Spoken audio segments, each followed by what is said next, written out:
Ladies and gentlemen, welcome back to the show, and it's still e.com, and this is the part where we get to bring to you your favorite celebrities, have a chat with them, and ask them your favorite question. Those things you want to know about them personally. And today on the show, I've got someone amazing. He's a songwriter, producer, a singer. He has an amazing voice. Ladies and gentlemen, you guys are not even ready for who I'm about to introduce to you, but I'm going to be doing that shortly after this break. I'll be right back. My name is Anikulapo.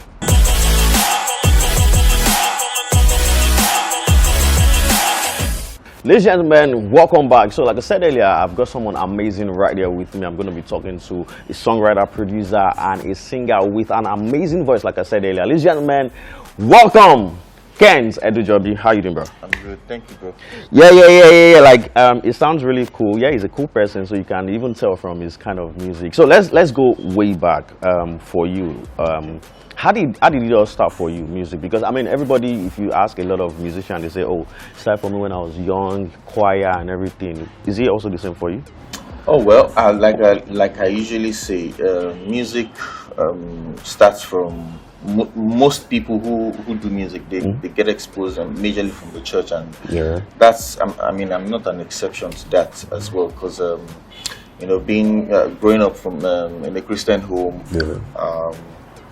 I grew up into the choir. My siblings were all in the choir. My mom was in and out of the choir. She was also in other departments as well. But so it was music all through for me. Then of course my family as well were music lovers. My dad loved music so much. So I grew up with music around me, hearing a lot of music styles and genre and all that. All right, so you produce, you write songs, and you sing so well.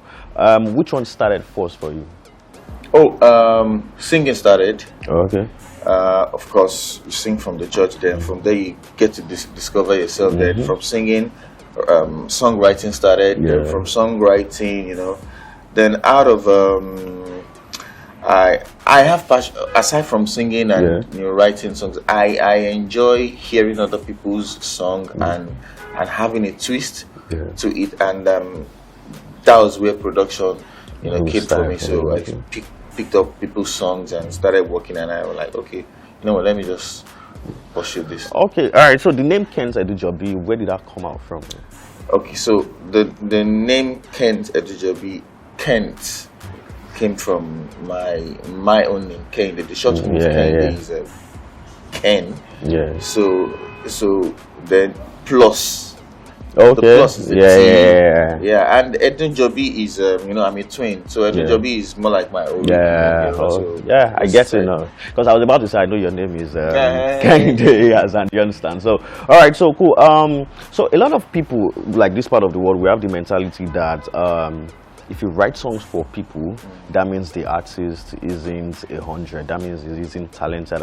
And we've had this debate on social media over time. So for you, who is a songwriter, what do you think about the idea of writing songs for people? And is it really lucrative in this part of the world? Yeah, it is. It is, and I think when people criticize that art, it's because probably they are not in that game yet. Yeah. So there's no way you'd be at that top level and you won't have someone write for you. Probably not all the time, but probably once in a while. It's not about, if you consider the kind of schedule you have to go through as a musician or as an artist. You have so many appearances here and there, and you want to drop singles. At some point you have to say, okay, you know what? Can you write something for me? It might not be all the time. And of course, there's nothing bad in it as well. If you are an artist and you don't write song, or you don't know how to write song, there's nothing bad in it. That creates market for songwriters as well. Everybody has, they have the like you have some singers, they're also producers like myself. So it's also the same thing. It doesn't mean because you're a singer you must be a producer. You sing, you have someone else produce. So of course, so if you sing, you could have someone else write songs for you. I don't say anything.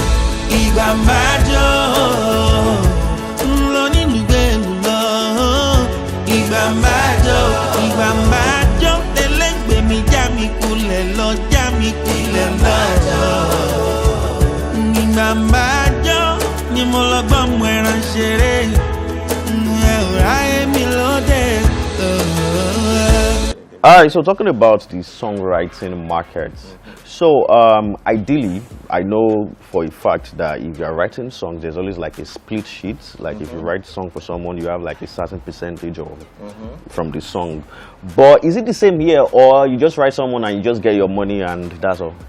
Okay, so because of the economy factor, so a lot of people, and of course, the fact that we are not exposed to things yet, but I can tell you that we are beginning to get wise and get exposed to these things. But way back then, people just feel people just feel, okay, you know what, just write something for me and let me pay you so and that's all.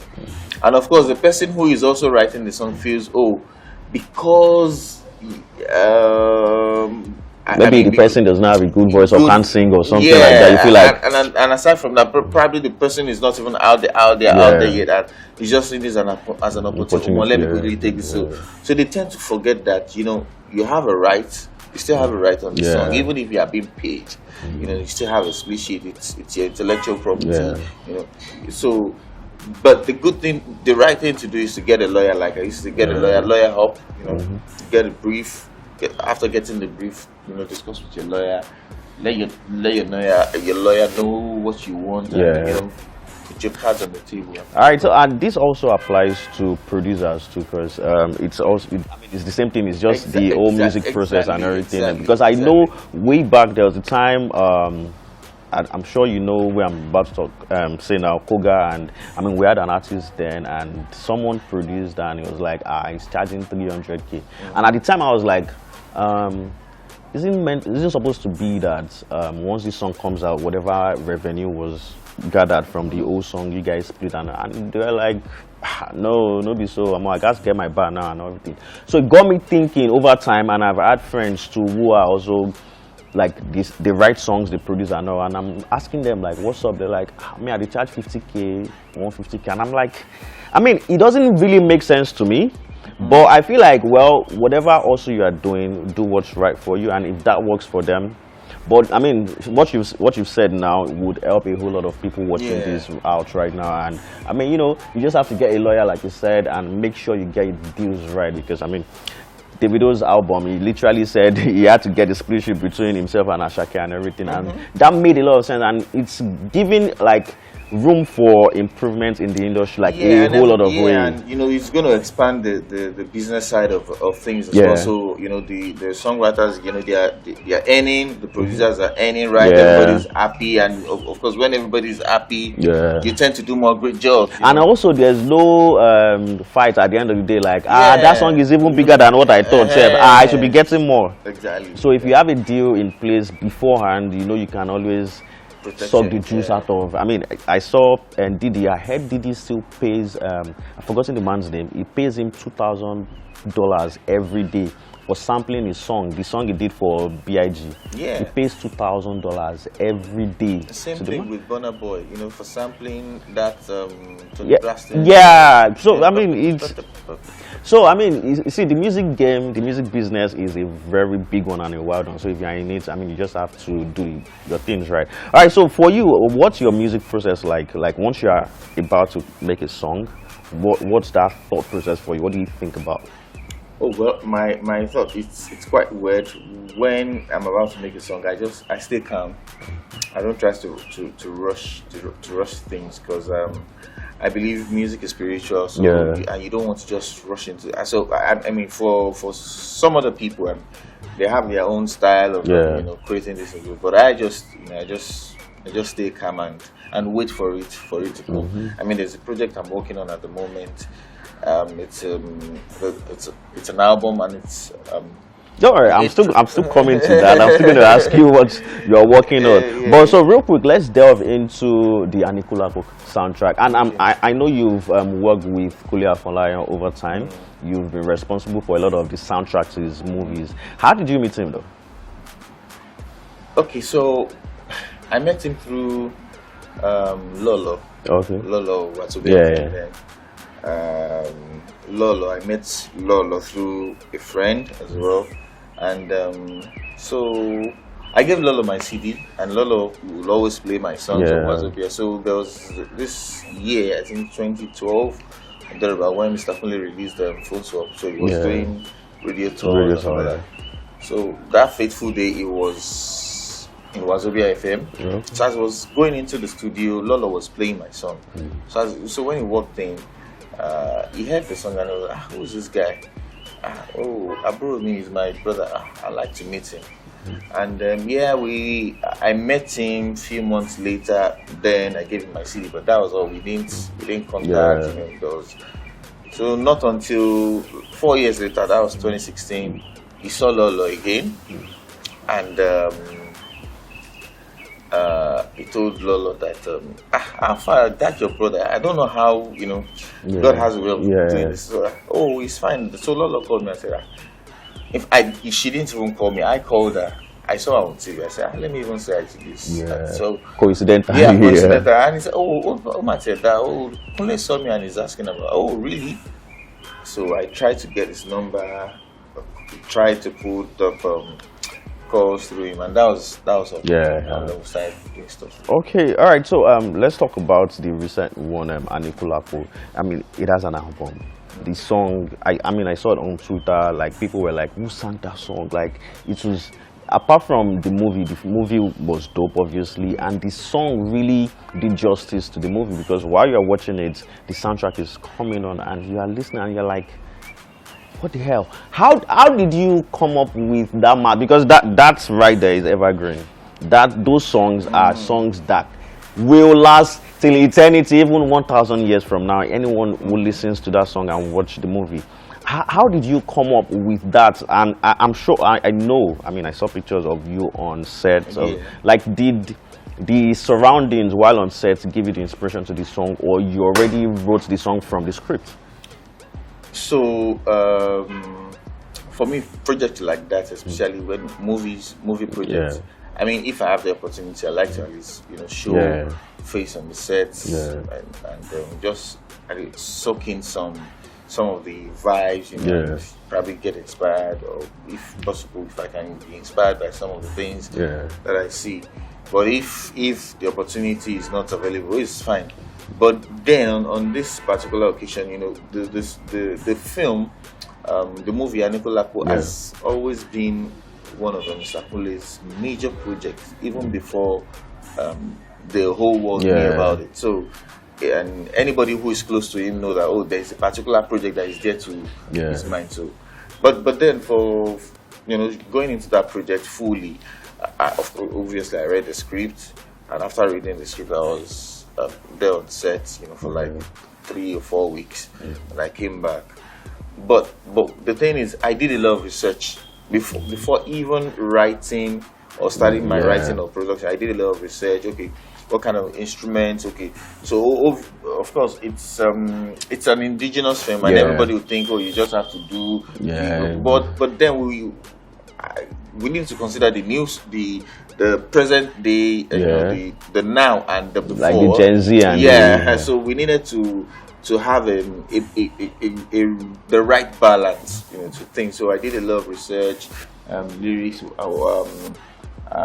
what kind of instruments were they using then? Okay, and if I'm introducing a foreign or a new day instrument, how do I play around it and make sure that it doesn't take away the element? So for me, I think it was basically the research. So because after I'd done that, writing the songs and production took maybe like a month. But then I think the bulk of the work came from the research for me. See, I got to read some really deep Yoruba stuff about some of these Odufas and all. One would tell from listening to the song and everything. Like, guys, I'm sure you've seen it. You can't tell me you've not seen the movie. You've seen it. You've heard the song. So this is the man responsible for that amazing song right there.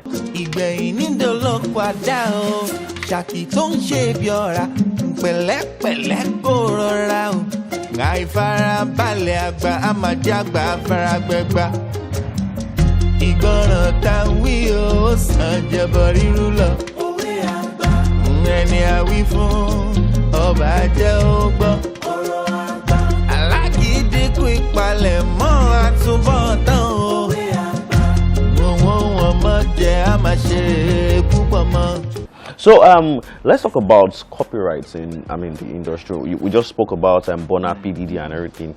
How do you think we can, copyright infringement can be reduced to like the very drastically, like reduce a lot, so we don't always have to have issues like, oh, he sampled my song, he sampled my beats, he stole a line or something. How do you think it can be reduced though? Yeah, well, I think we all need, aside from the creative angle or side of things, I think we also need to learn about the music business itself and how things work, so that you know that there is nothing wrong with you sampling someone's song, but you know that you have to follow the right process. So basically, most times it's because we don't follow the right process. That's why we have a lot of issues. We have copyright infringement. But if you already know the business and you also know the nitty gritty of how this thing works, how you know the legal side of things, you know the business side of things, so you know where to put your feet on, where not to, encroach, and of course, like I still used to say, get a lawyer. And it is very, very, very, very important. You have to have a lawyer that guides you through, that takes you through the part every now and then. So anything you're doing, before you even put it out first, you have to run it by your lawyer to say, I hope I'm on the safe side. I hope I'm not, being exposed to, to any lawsuit or whatsoever. So I think that's the major thing. We need to get educated. Basically. All right. So going way back, when Banky first came into the game, it's one of his first songs. His first song at the time was Ebute Meta, which was a sample of Rihanna's song. So now, so do you think Banky got permission from Rihanna? Because I mean, it's a big shot, it's a long shot, and I'm not sure there was ever a time Banky had an interview and said, "Yo, I spoke to Rihanna before releasing this song," or it just has to be local, and maybe when an international artist samples our song or something, or like a bigger artist samples a, do you understand? So does it, in that case, does this whole thing work? Because I'm sure, I don't know, but I don't want to say Rihanna has not heard that song. Okay, so the thing is this: the way some of these things work,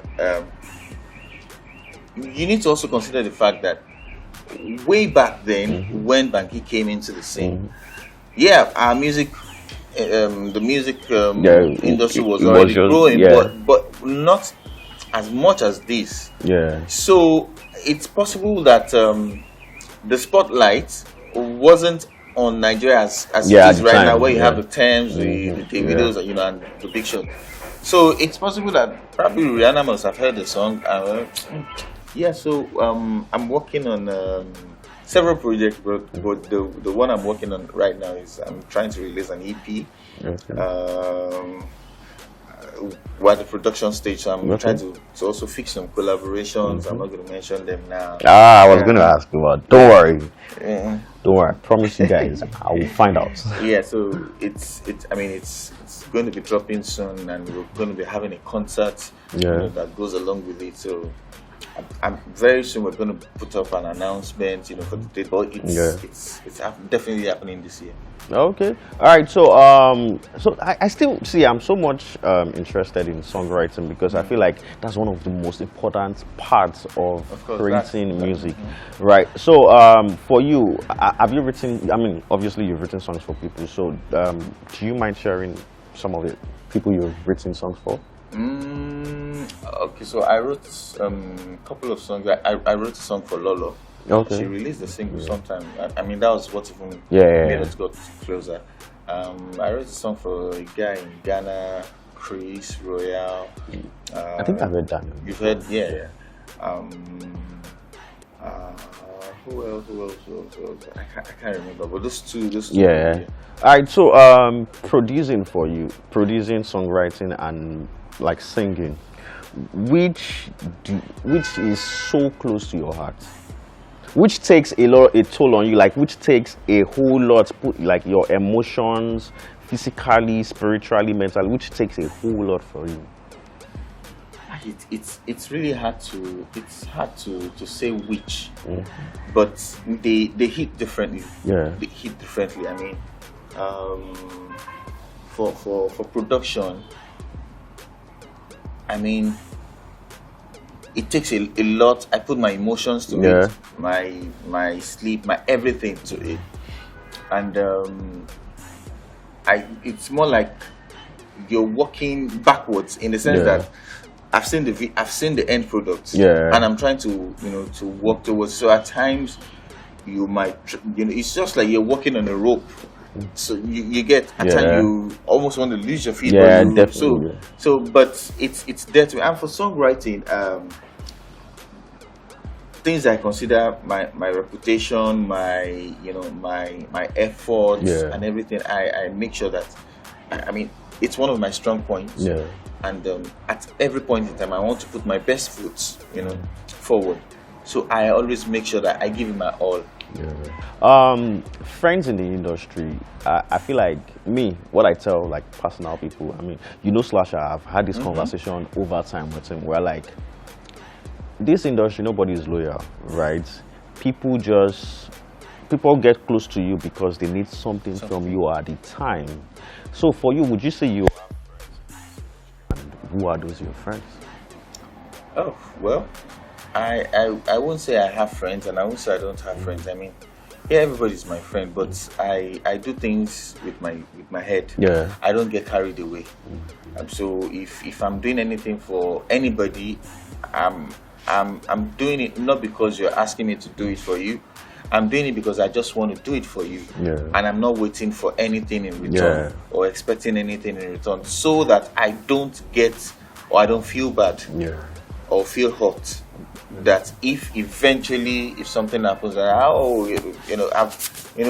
course over the years I've had some rough experiences and it has taught me lessons to not to put my emotions on the table when dealing with people, especially in the industry, because really everybody's loyal to their pocket. Yeah, definitely. Everybody's loyal to their ambition, to their own self, so I'm always very, very mindful of that fact. Yeah. So. Okay. All right. So, moving forward, I mean, what are those you would love to work with? In my head, I have one picture for you, and it's just Jesus Christ. Like that song will bang 1 million times, but that's in just me though. But for you, who would you love to work with? Yeah, I would love to work with her actually. She's still. Oh, there are two actually, Asha and Kubams. Yeah, Asha. Okay, Lagbaja, Asha, Lagbaja. But when it comes to this, I know this is funny. Why I like this guy, this portable guy. Okay. I like him. Now, when I say I like him.